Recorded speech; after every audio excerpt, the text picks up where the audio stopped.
Eh bien, toujours bonsoir. Là, dans notre petit feuilleton sur les phases de conjonction et de disjonction, j'apporte quelques précisions pour ceux qui me suivent.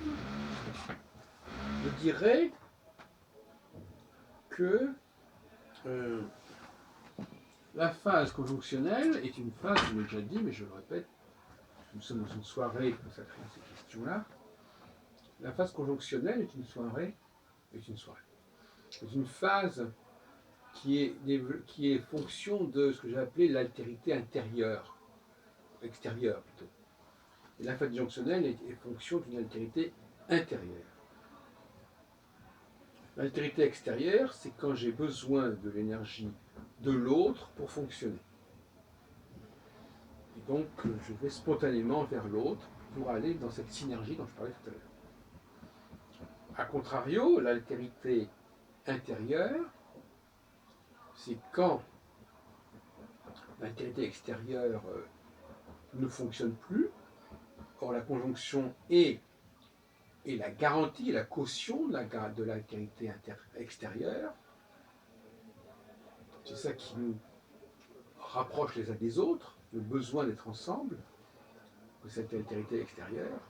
Quand ce magnétisme, cette aimantation, cette grégarité n'est plus garantie par la conjonction de Saturne avec une des quatre étoiles fixes royales, eh bien, il faut faire appel à des gens qui ont un mode de fonctionnement autre et par conséquent qui ont développé leur altérité intérieure, qui est une altérité en circuit fermé, qui n'exige pas de longs types de rapports, de relations entre les uns et les autres. Les relations se font à l'intérieur de la personne elle-même, dans son cerveau, et non pas dans un jeu de relations externes. Et inversement d'ailleurs, on peut dire qu'inversement, lorsque cette altérité intérieure ne fonctionne plus, on passe à l'altérité extérieure. Mais je ne pense pas que ça se passe comme ça. Je pense plutôt que, à un moment donné, l'altérité extérieure réapparaît et qu'on n'a plus besoin, dans l'immédiat, des gens qui ont une altérité intérieure puissante. Donc on les met de côté. Parce que ces gens-là sont un peu asociaux, si on peut dire.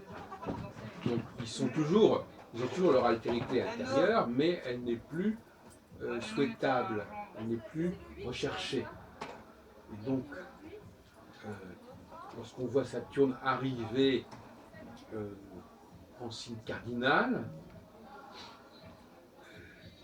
on sait qu'on est dans une phase de disjonction, et quand on sort du signe cardinal, je simplifie, n'est-ce pas, on rentre progressivement dans une phase de conjonction.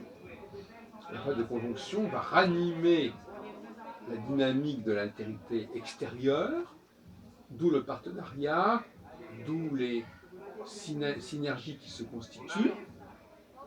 Ça va durer 2-3 ans. Et puis, cette conjonction, l'effet conjonctionnel va décliner et on va être à nouveau être obligé de faire appel à des gens qui ont un mode de fonctionnement autre, qui leur donne une puissance considérable, intérieure. C'est une sorte de courant, c'est une solution de rechange en quelque sorte.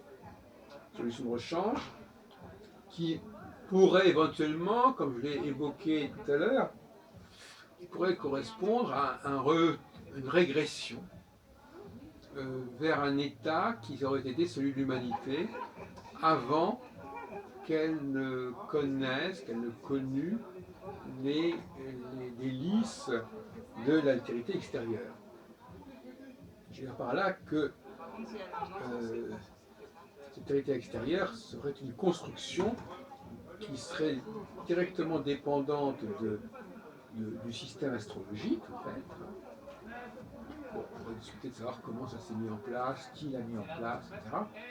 Mais Toujours est-il, parlons de manière un petit peu comme ça factuelle, euh, cette astrologie, elle n'existe pas depuis l'origine des temps.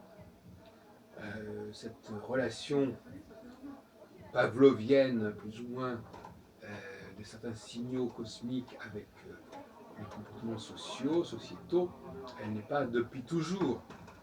Donc, quand le phénomène conjonctionnel se résorbe ou se tarit, ben, il faut bien une solution alternative.